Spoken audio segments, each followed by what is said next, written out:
right here. All right, Melissa. Hold on, Melissa. Hold on, Melissa. Melissa Randall from our ABC6 WLNE. We're there with the story. But I think what I need to do here is I need to maybe Windows Direct Sound. And nope, now you're going to be hearing me twice. So, all right. Well, I might not be able to do that for you today. I might have to still figure that one out. Unfortunately.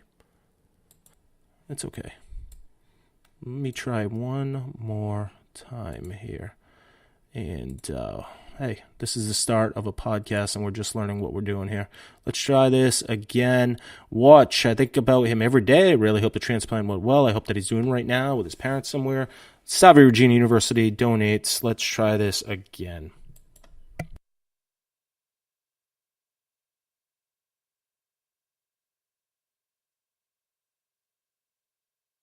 It's all right. It's just not going to work. But pretty much the end of the story is, and I'll figure out how to do that so that way I can bring you audio. I don't think I have to download every single piece of audio and things like that. So we'll figure that out of how to update that and monitor enable so that you can listen to this track in your headphones.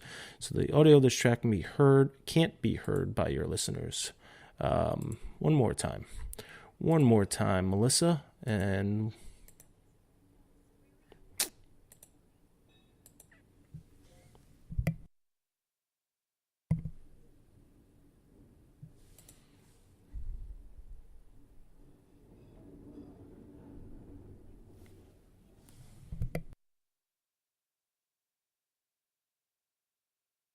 all right, never mind here. But anyway, two Salve players got the call to be the match, and Drew Balistreri was one of the players who were called back in August, and he stepped up to the plate and donated stem cells back in August. And now this other player, and he's just 20 years old, Patrick McGorty, and he's a junior offensive lineman on the Salve Regina football team, got the call, and without a question, he just said, yep, I will do it. And it's an anonymous 6-year-old boy who is in need of bone marrow. And about 2 weeks ago, he underwent a bone marrow procedure at Brigham and Women's Hospital in Boston. Initially, he was told that he'd have to sit on the sidelines for what could be the final 2 games of the Seahawks football season. But lucky for him that Salve beat their conference rival Endicott, and we'll be going to a bowl game. So he'll be able to get one more game in at the end of the year here. So you can read those stories on ABC6, as well as Turn to 10 has it. It's in a couple different places right now. So just a feel-good Monday morning story, and pretty neat. And Melissa Randall, WLNE, on Facebook also has it. So you can check that out. And pretty neat story. And I will figure out how to bring you that audio here. I don't think I have it here today. So I've got to figure out how to do the whole video thing. One of the other things, this got forwarded to me by a city council member, and it's interesting because let me go in order here. So this story was written on November 12th. This story was written on November 9th. And this story is a national story. It's on a real estate website called Curbed, curb.com. And it says the number of $1 million neighborhoods in the U.S. has doubled. And let me see if I can go. The person, read below $1 million neighborhoods. Newport is right in there. The number of $1 million neighborhoods in the U.S. has doubled.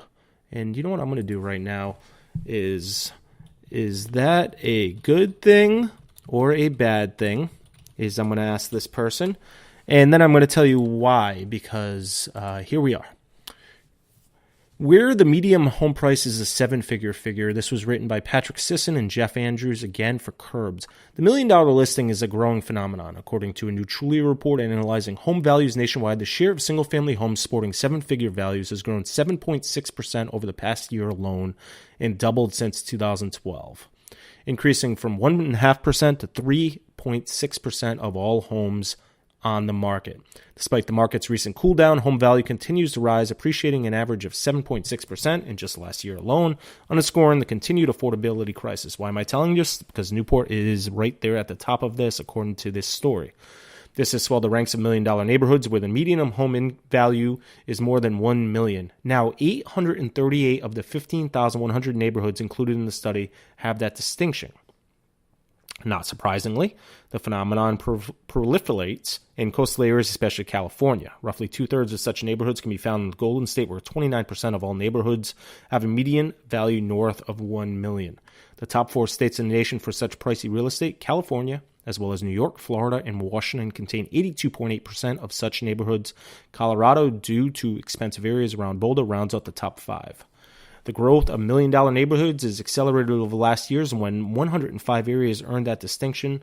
The Truly report found that of cities with at least 10 such neighborhoods, 8 were in coastal California. Boulder, Colorado, and Brookline, Massachusetts also made the list. Our friends nearby in Brookline. Getting to the parts that brings it closer to home, the phenomenon is especially prevalent in the Bay Area and San Francisco last year. 7 new million-dollar hoods, including South of Market, Portola, Ingleside, Fisherman's Wharf, joined the club of 80 that have already have million-dollar median values. Only 15 neighborhoods in the city of San Francisco have median homes values below 7 figures, and there's a little relief in the surrounding region. Many of the smaller Bay Area cities contain similarly high price. In Oakland, 20 of the 290. Moving on. Fastest growing in $1 million neighborhoods. Million-dollar neighborhoods aren't limited to California. In Honolulu, for example, nearly 20% of the housing stock is now valued at more than $1 million. Other metro areas saw their first such 7-figure neighborhood in Austin. Barton Creek's median value appreciated from $935,000 to $1.02 million. In Indianapolis, Crow's Nest, the median value jumped from $977,000 to $1.07 million. Wow. Lily Almond Pond, an area in Newport, Rhode Island, clocked the ceiling, reaching $1.15 million median value. The report predicts other neighborhoods will soon appreciate to a similar value, including Birch Park, Finger Streets in Fort Lauderdale, Florida, Stonegate in Renton, which is southeast of Seattle, and Cherokee Park in Sandy Springs, a suburb of Atlanta. Fastest growing in 1 million neighborhoods. Percentage of 1 million neighborhoods that became 1 million neighborhoods in the last year. Percentage of 1 million neighborhoods that became 1 million neighborhoods in the last year. Okay. Fremont, California, 40.7. San Jose, 23.5. Berkeley, California, 20%. Santa Barbara, 13.8. San Mateo, California, 12.1. Glendale, California, 12.1. Red City, California, 11.8. Pleasant Hill, California, 11.8. Brookline, Mass, 10%. That means neighborhoods of Brookline, 10% of them became $1 million neighborhoods in just the last year. So when we skip down to 16, Newport is right there at 7.1%. So that means that neighborhoods in Newport, 7.1% of them became $1 million neighborhoods in the last year.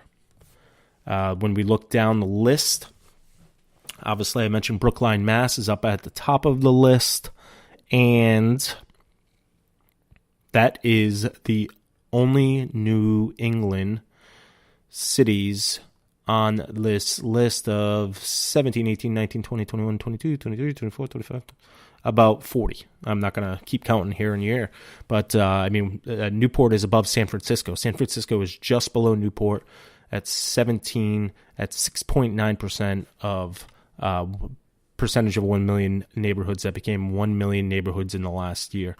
So 7% of $1 million neighborhoods in Newport became $1 million neighborhoods in the last year. Remarkable. Providence, Rhode Island, 2.2% of homes valued over 1 million. And then let's see if I can zoom in on this map here that was provided. Oh, it's just percentage of home values at more than 1 million.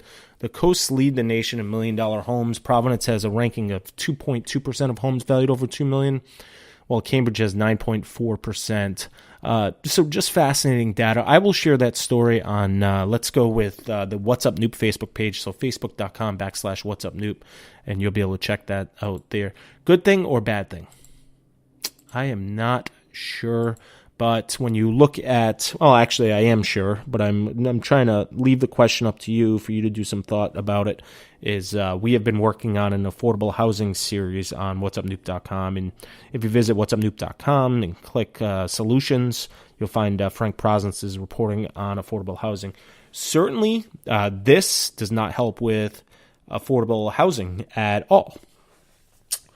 Also, what does it do for the average rent or average family that can afford to live in our area?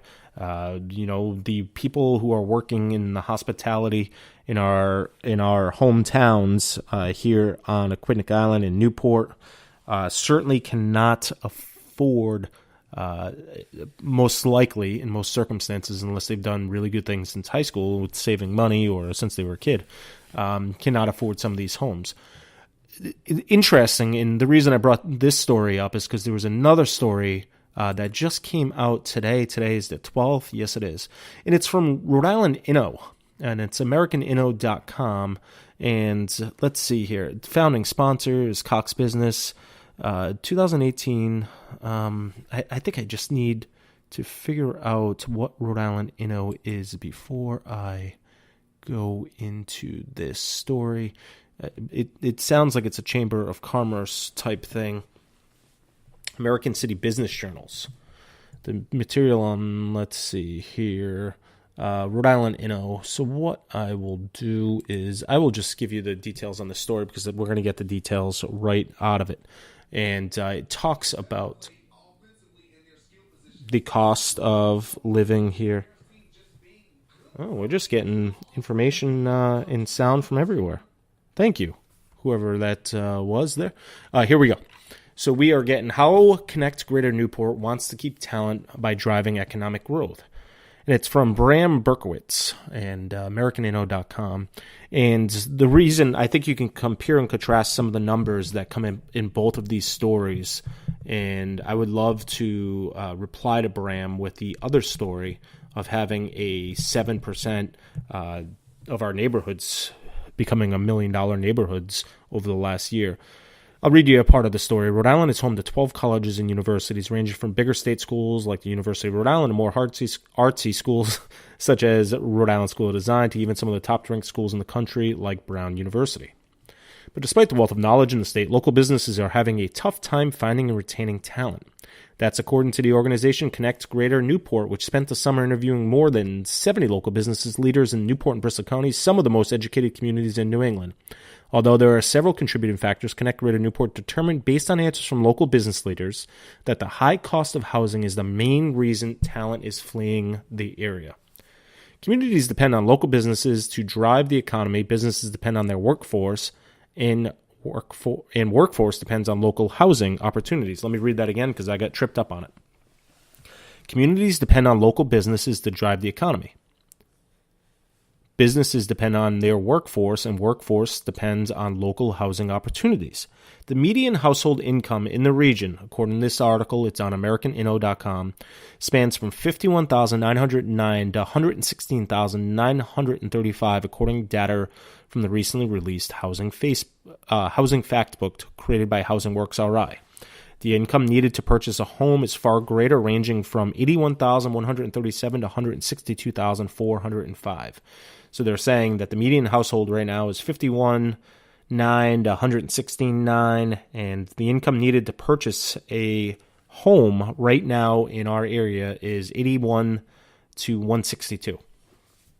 Communities depend on local businesses to drive the economy. Businesses depend on their workforce, and workforce depends on local housing opportunities. Ashley Medeiros, a business consultant for Connect Greater Newport, said in a recent newsletter.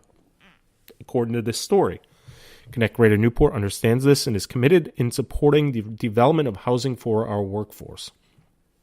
Launched earlier this year, Connect Greater Newport is a public-private partnership between the 9 municipalities of the Newport and Bristol counties and Newport County Chamber of Commerce. Organization's goal is to make the a national tourist destination and market the area to new businesses and new investments while working with existing companies to facilitate expansion. Connect Greater Newport will ultimately develop a 5-year strategic plan to drive economic growth in the area. Part of this plan is likely to address shortfalls of local housing. 28% of homeowners in the southeast region, including Newport, Bristol, Barrington, Jamestown, Little Compton, Middletown, Newport, Portsmouth, Tiverton, and Warren, are cost burdened, meaning that they spend more than 30% of their income on their mortgage, according to the Housing